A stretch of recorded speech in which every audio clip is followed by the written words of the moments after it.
Michelle Sterling, and I'm the author of Maribel here. It's illustrated by Sarah Gonzalez. Sorry.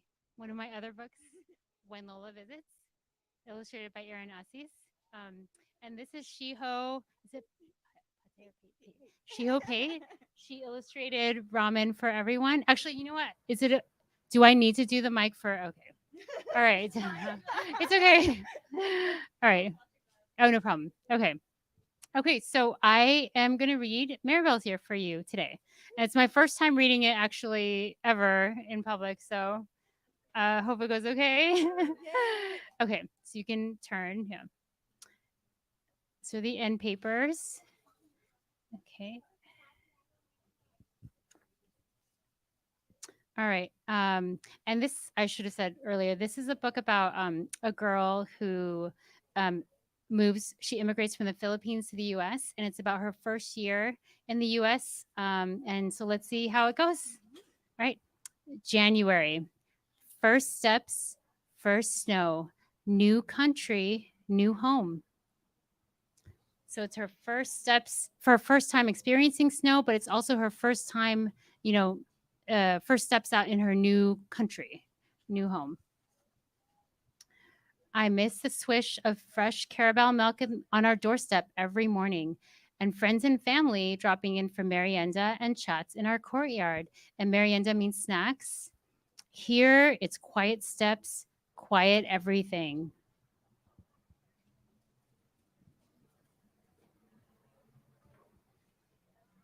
February. I learned some English in the Philippines, but the English here is a foggy soup of strange words. Their spelling makes no sense.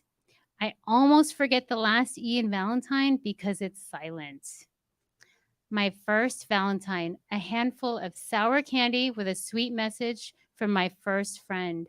I hope she'll be my best friend.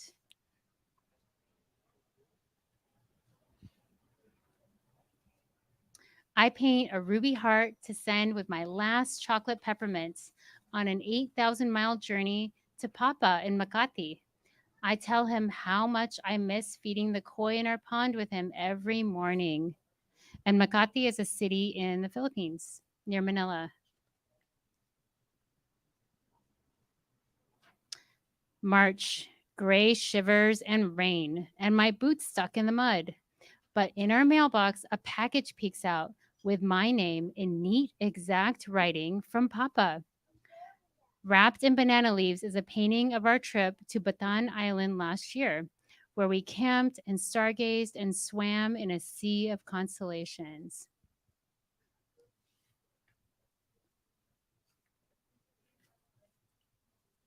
April, drops of sun on my face, buds and pear blossoms, tangles of ivy and growing green. To celebrate Papa's birthday, we make his favorite, pinakbet. And for a second, I almost hear Papa in our kitchen cooking it. The clay pot shaken twice and quickly, just like he does, with a spoonful of shrimp paste on top.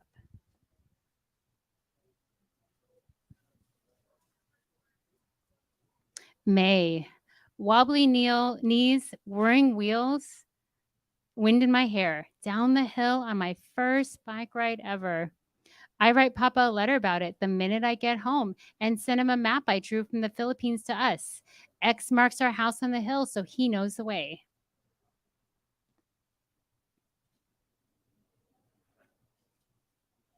June. Avocado shakes in the blender hum. It's summer, it's summer. Toes peek out of my new red sandals. Wet moppy hair, fish chips and sea salt air. Saltwater taffy as salty as the sea. And orange sherbet like a dream which Papa would love.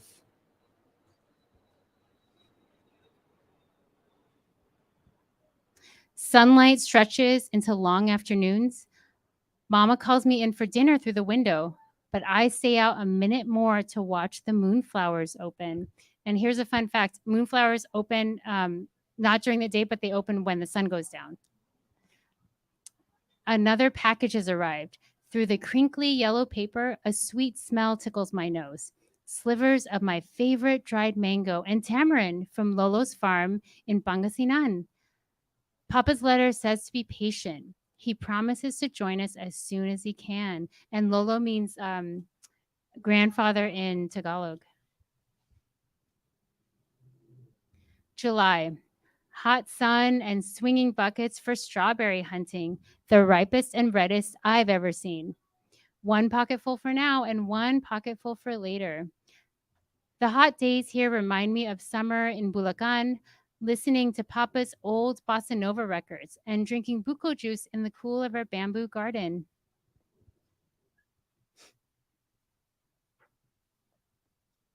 August. Tiny pink clouds and purple skies. A secret meeting at the walnut tree for a strange and magical light show. I catch my first fireflies ever. I put my glowing jar next to Papa's constellation map and dream of a time when I'll take him here.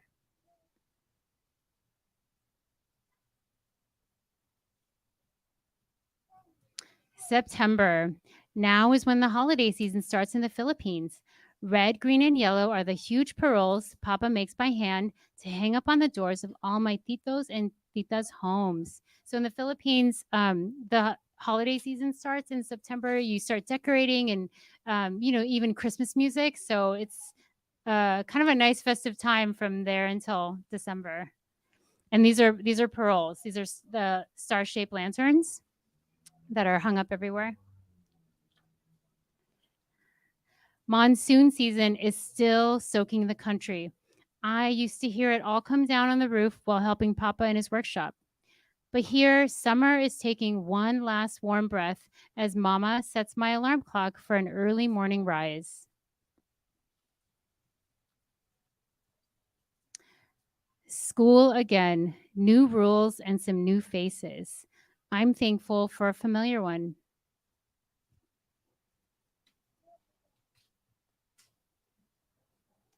October, pumpkin mush between my fingers, pumpkin seeds between my teeth, apples up to our knees, and the air feels like electricity. It's one of my favorite pages.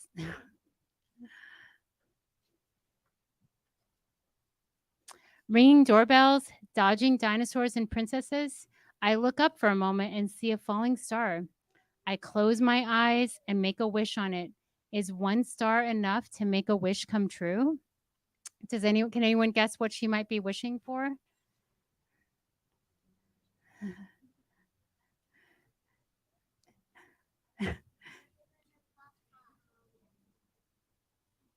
What do you think? Oh, maybe for her papa to come home to come join them.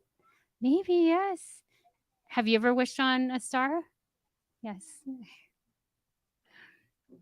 November, windy orange sunsets, shorter days, cozier nights, turkey gravy and ube pie for our first Thanksgiving. Mama steeps ginger in hot water stirred with squeezes of calamansi and honey to make us salabat tea as we read Papa's latest letter. December, cold cheeks, crisp noses, a blue black night, and we are standing under the stars that Papa's plane is following. One last star leads Papa to us, our first Christmas back together, all together. Can anyone guess which star Papa saw that led him back home? Maybe. Can any is there do you guys see the big star here on the star lantern? Yes. Do you think it might have been hanging in the window of the house? Maybe that's how Papa knew that was their house. Yeah, let's see on the next page. In this snowy, quiet place that finally feels like home. The end. The end. Thank you. Thanks. And then you can go ahead, Shiho. Yeah. Oh, yeah, it's all right. Yeah. Or actually, does anyone have any questions about this or any? Juju, or sorry, Julia. Okay. What's your question? Oh, you're wondering when I made the book?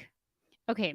So I actually started writing it in late 2019, but I finished it in 2020 during the pandemic. Yeah. So then my editor acquired it. So she said she would publish it in fall 2020, and then Sarah had to work on the art, and then it was published 2 months ago. So it took like 3 years. Yeah, three and a half. Yeah, yeah. So thank you. Thanks for your question. Anyone else? Oh yes.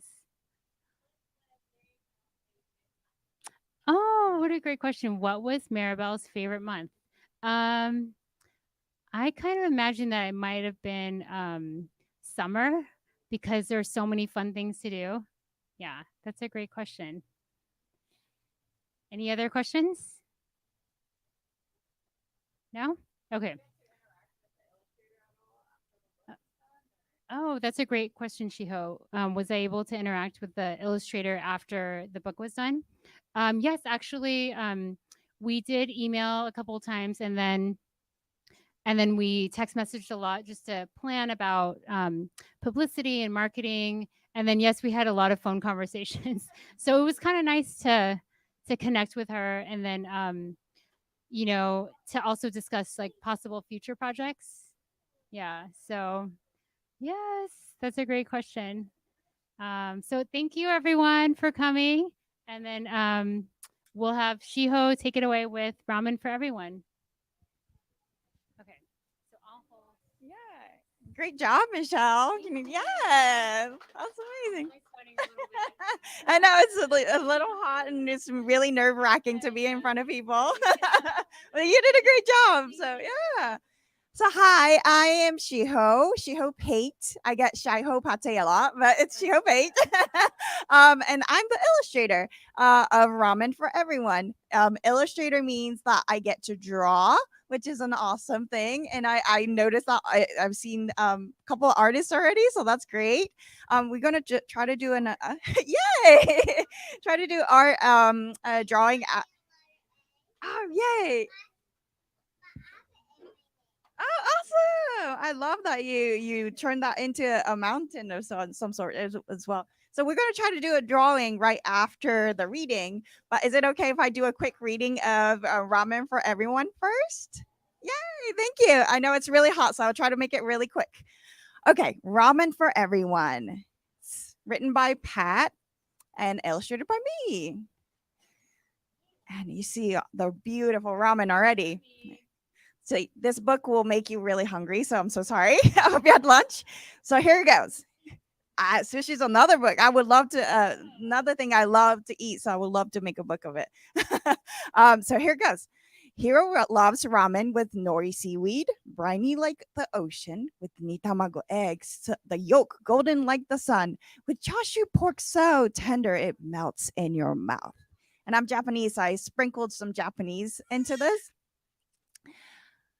Most of all, Hiro wants to make the perfect bowl of ramen. Ta-da!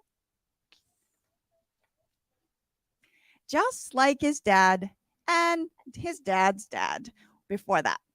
Every Sunday, Hiro's dad makes ramen for dinner. And I know you can't see it, but there's a photo of his family and his parents and how he became like a ramen chef. And then, Hiro now eats the ramen every Sunday. When I was growing up in Hawaii, I watched Grandpa make ramen too, says Dad. That's how I learned.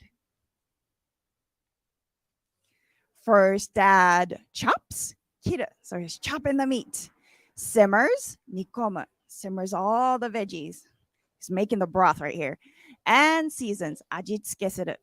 Grandpa's secret to a rich and flavorful broth is patience. So they're reading a book, trying to be really patient, but it's so hard when everything starts to smell really yummy. So then Dad mixes, mazeru, slices, kiridasu, and dips, yuderu. So now he's making noodles.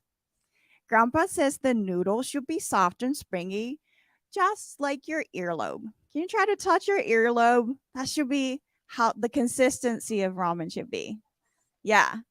Is it softer than you thought? Is it like harder than you thought? Right? Yeah, surprising. I was surprised too. I had to test it for myself. Finally, Dad shreds kirisaku, steeps skid. So he's making all the toppings now. And stews. Look at how delicious the pork looks. And they talk about it. Again, he's trying to learn how to make ramen. So he talks about it and learns a lot from Dad. And to finish, a choice of toppings for everyone because you can't argue with taste, says Hero. So notice that everybody has different kind of toppings. Mom's trying to be healthy, so she has a little more veggies. Hero is like always loving chashu, so he gets, I think, extra. And then sister Mia, has 2 eggs. Hero has been studying Dad's notes for some time. When his 7th birthday comes, Hero decides it's time. I'm a big boy now. I'm going to make the perfect bowl of ramen. The next day, Hero studies his notes. He puts on his apron. He rolls up his sleeves. Let's make ramen. Yes, chef. Broth, rich and flavorful. Remember? He taste tested it. Does it look delicious? No. His wipe is like taste off of his mouth. He's like, okay, let's make noodles next. Noodles, soft and springy. Thwack, thump, bump, squish. Oh no, the noodles are like sticking to your hand. It's not even a noodle, it's a dough. Okay, I guess we make the toppings now. He's getting more worried. But the seaweed crumbles, the eggs slip through his fingers, the pork falls apart, and there are no toppings for anyone. Oh, Dad, I can tell that mom's getting hungry, and you don't want mom to be hungry right here because, yeah, we all know why. Oh, no. That's good. You have a really patient mom. The broth is bland, the noodles are soggy, and now the toppings are unfit to eat. Dinner is ruined. Hero rips off his apron and throws everything into the trash. What's going to happen at dinner? My ramen is horrible. It isn't perfect like yours. Dad says, ramen doesn't have to be perfect. Mom and me are happy you're making dinner for them. And I bet you can still make the ramen perfect or special. That's it. Hero has an idea. Maybe he can save dinner after all. Hero tells Dad his plan and they get to work. So this time it's like measuring really, really precisely, asking Dad questions, and some super special toppings coming right up, says Hero. See how concentrated he is. Hero brings out big bowls of piping hot ramen. Mom says, cheesy ramen? Have you ever had cheese on her ramen? Never. Oh, yeah, you have. Awesome. How clever. So she loves cheese. So there's cheese on her ramen. What about Sister Mia? It says, I love Asian pears. Have you ever had Asian pears on our ramen? It works with Sister Mia. And Hero says, Dad, I know how much you like Hawaiian pizza. And it says, this bowl is perfect for me. And guess what? There's pineapple on ramen bowl. And there's actually, fun fact, there's actually a ramen shop in Japan with pineapple like as like their main selling point. So that does exist. Hero can't make the broth that's rich and flavorful yet, or noodles that are soft and springy yet. But he knows how to make the perfect bowl of ramen for Mom, Mia, Sushi, and Dad. And that's the story of Ramen for Everyone. Thank you. And then there's some fun fact. Sorry, can you open to the so the author of this book actually writes cookbooks as well. So she included like facts about ramen, kitchen rules if your kid wants to cook, and then I think there's even a recipe for easy miso ramen if you want to make it at home. So that's great. That's a bonus. And then can I share one more secret about this book? Is that okay? So for books, we have this thing called dust jackets. And the fun thing about illustrating books is that I get to add secrets. So when I lift the dust jacket in the front, you know how the ramen's full right here? If you open that up, you get to eat the ramen. And then same goes in the back. So at the back, the family is like eating the ramen, but then if you lift that up, they eat the ramen. So yeah, that's a secret. So you can show that. Oh yeah, so there's a Japanese right here. It says "gochiso sama deshita," which means like in Japan, before we eat and after we eat, we say "itadakimasu" and "gochiso sama deshita," which means like thank you for the food, thank you for the person making it, just showing appreciation. So that's the Japanese part. Thank you so much for being patient.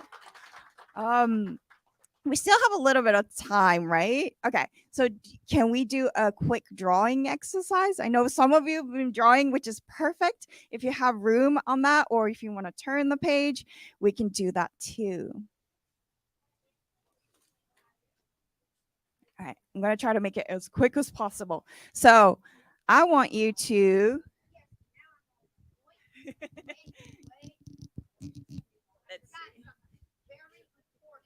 Oh, okay. So I want you to make your own perfect bowl of ramen. Remember, Hero was like, I'm gonna put cheese and pineapples and Asian pears. You get to put that on your ramen, whatever you want. So let's try to make a bowl of ramen with starting with the bowl. So I usually start with a half a circle, and that's going to be my bowl. He does look like a smile. And then I add a little bit of lip at the bottom. Oops, sorry, it's like so wonky. And you can make your ramen bowl as big as you want or as small as you want. And then I add a little bit of the lip. Yeah, you know how to draw a ramen bowl already. Perfect. And even a little bit at the top. It's so hard to do with the board. Sorry, might not be the best drawing I've ever done. And then I'm going to add the noodles. Here it goes. Some squiggle lines, and then I go in a different way to add more ramen noodles. And then even more, maybe on the right side too. Whoop. Right? So now you got the noodles, you got the bowl, the base is set. So now, have you noticed this empty space? This is where you add your own ingredients. So put whatever you want to put on top of the ramen. Whatever. I've seen crazy things like pizza, avocados, candy, eggs. Eggs a good one. I've seen stars, cotton candy, whatever you want to eat. So for mine, I'm gonna start with, let's see, some nori seaweed.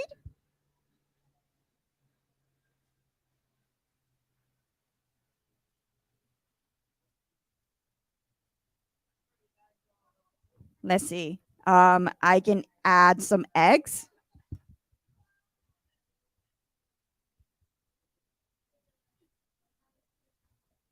Maybe can you guys suggest an ingredient for me to put on this ramen? What do you like to put? Yes.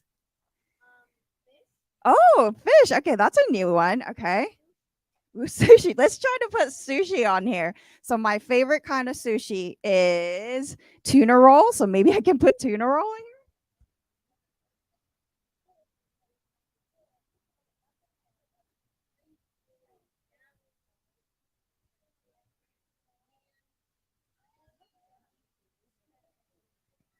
And then I'm going to try to be healthy. Oh, yes. What would you like to add?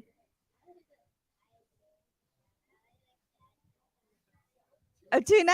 Okay, yeah, more tuna. Okay, let's go.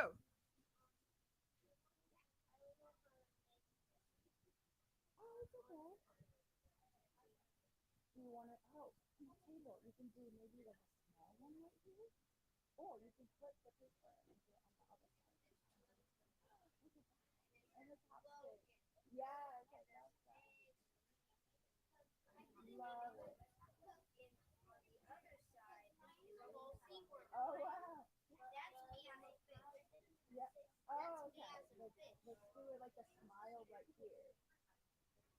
Yeah. Can you do this? Start with right here. I love that face. Okay. Yeah. I love that. That's okay. Oh, it's okay. I love all those like different. Yeah, there we go. And then you can add the ingredient right here. You kind of have that already. Okay. I heard fish.